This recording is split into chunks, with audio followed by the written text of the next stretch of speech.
Good morning and welcome to Face the Nation. I'm John Dickerson. We begin the new year with Campaign 2016, and one of the people who continues to shake up the political world, Donald Trump.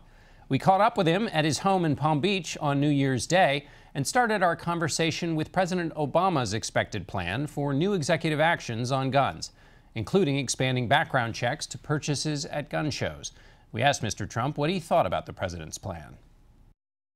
Well, I don't like it. I don't like anything having to do with changing our Second Amendment. We have plenty of rules and regulations. There's plenty of things that they can do right now that are already there. They don't do them. We have a tremendous mental health problem. We're closing places all over the world, all over the country they're closing. Nobody's doing anything about that. All they want to do is blame the guns, and it's not the gun that pulls the trigger. So I don't like it. I don't like what he's doing. I think that he's looking to do executive orders to do something having to do with guns. Background checks happen for normal gun purchases at a normal store, so his argument would be you just do it here. It's this loophole, you want to make it the same everywhere. John, I'm going to have to take a look at it, but I don't like changing anything. Right now they have plenty of rules and regulations, and they should be looking at mental health. I mean, we should build like institutions for people that are sickos. We have sickos all over the place. And that's the problem. So you'd spend some more money on that, maybe? Here's the problem. I would definitely spend more money on that. Here's the problem. The bad guys are always going to get the guns. You can have all the restrictions you want, but the bad guys are always going to have the guns. Let me ask you about executive orders in general.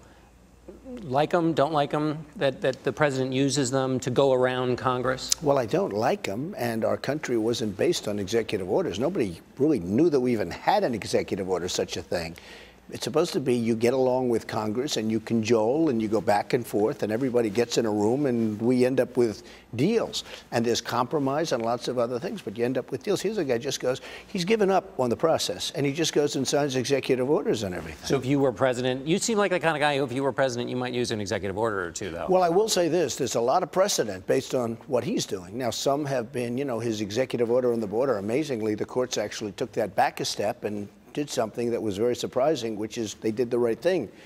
So that maybe that one, but I would be rescinding a lot of executive orders that he's done. I mean, the one thing good about executive order, the new president, if he comes in, boom, first day, first hour, first minute, you can rescind that.